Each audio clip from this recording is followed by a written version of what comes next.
At this time, I would like to introduce Flight Sergeant Lou of the Woodbridge Air Cadets, who will share with us a few words about youth involvement in Vaughan and remembrance. Flight Sergeant?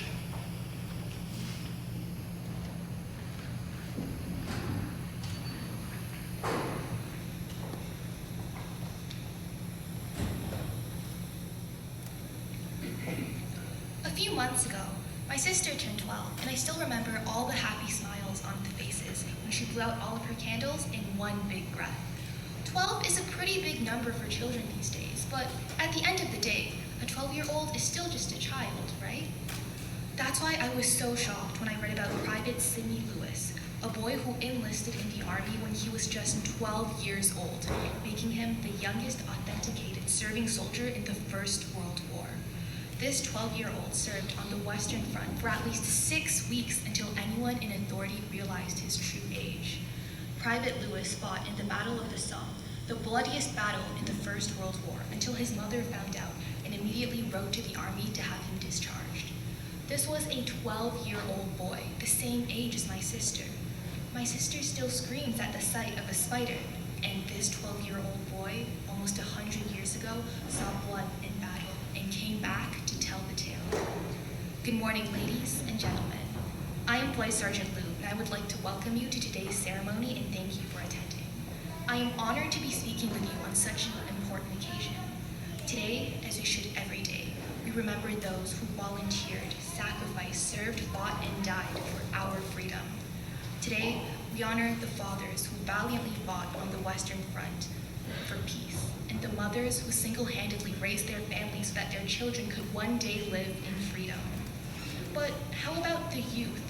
What did youth like Private Lewis do to change the war-torn world they lived in into the wonderful place we call home today? And more importantly, how do us as youth today acknowledge all of these sacrifices? At the start of World War I, young men joined the Army on a tide of patriotism. People were entirely ignorant of the catastrophic effects of modern war. From the standpoint of demographics, youth and children played a much more critical role in war than historians had earlier recognized. The combatant states had populations that were disproportionately young. The conscription of tens of millions of men also shifted the demographics even further, so that close to half of the civilians on home fronts in nations like France and Germany were 18 years old and younger. Approximately 700,000 Canadians under the age of 21 served in uniform during the Second World War. Fighting on the Western Front, it was seen as exhilarating, exciting, and sometimes fun for the little children. It felt heroic and honorable, something that would make a little boy feel like a man. Little did these children know the atrocities of war they would see on the front lines, and little did they know how fast they would be forced to grow up. These children were never given an opportunity at adulthood to be parents, grandparents, great-grandparents. These were children whose childhoods were cut short. I have not sacrificed anything for my freedom. It was given to me by those who came before me and who sacrificed so much. I don't really know much about what life was like during the Great Wars. It has been 101 years since the end of World War I and 74 since World War II. It's really hard to remember when there are such scarce personal memories. Like many of the youth today, I do not have as big of an emotional connection towards Remembrance Day as many of those who came before us. I'm 16 years old right now, and at my age, many children are thinking about getting our driver's licenses, researching post-secondary opportunities, and of course, complaining about our parents. The youth back then, they were willing to drop all of their future plans in favor for their country, peace, and freedom. Boy Scouts guarded telephone and telegraph lines, railway stations, water reservoirs, or any location that might be militarily important.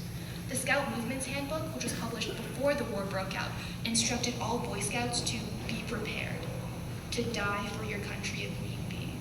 The Girl Guides packaged up clothing to send to British soldiers at the front, prepared hostels and first aid dressing stations for use by those injured, and they also even tended allotments to help cope with food shortages. These were the youth of the 20th century, much like me, the youth of the 21st century. So what makes us so fundamentally different from each other? When we wear the blood red poppy so close to our hearts, do we feel what they felt? Do we understand the true importance of what they did? A toddler might not fully grasp the concept of death, but they will certainly understand the sadness that comes with it. A 10-year-old might understand the atrocities of war and how the concept of death connects to war, but it might take until maybe 16 years of age when a child can understand what happened during the war and piece it together with how we live right now. A teenager today might start listening to the news and hear about the wars that are still happening elsewhere and the violence that still sometimes occurs on city streets. And that's when they finally feel grateful for the safety, the security, and the peace that we are able to live in today. Wartime children were probably sad, scared, maybe even angry and confused. They probably wanted to stop caring maybe sometimes, or even give up because death and despair clung to them day and night. But they lived through this depression. They lived through all of the horrors of war. They lived through all of this so that they could play a role in ending the war, in helping their country. This is the legacy of the 20th century youth, and it's very admirable.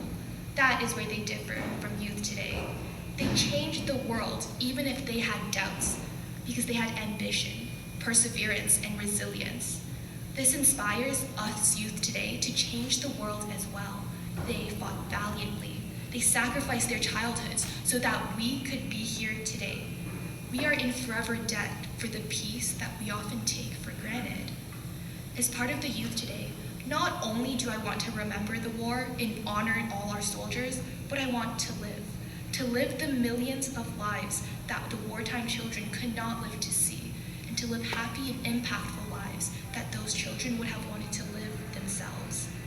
Remembrance Day is not only a period of mourning, but it is also a period of inspiration and innovation to encourage us to make our planet a better place for generations to come. So what does Remembrance Day mean to you? To me, Remembrance Day is the past, the present, and the future. Today, 16-year-old Greta Thunberg is advocating for climate action, 29-year-old Emma Watson for equal rights among men and women.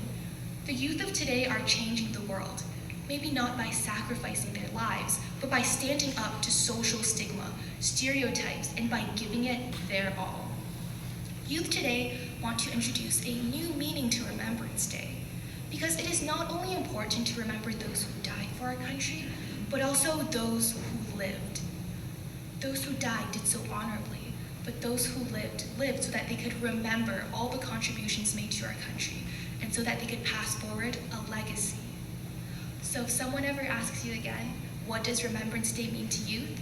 The answer is inspiration. It is an inspiration to live our lives and to live so meaningfully.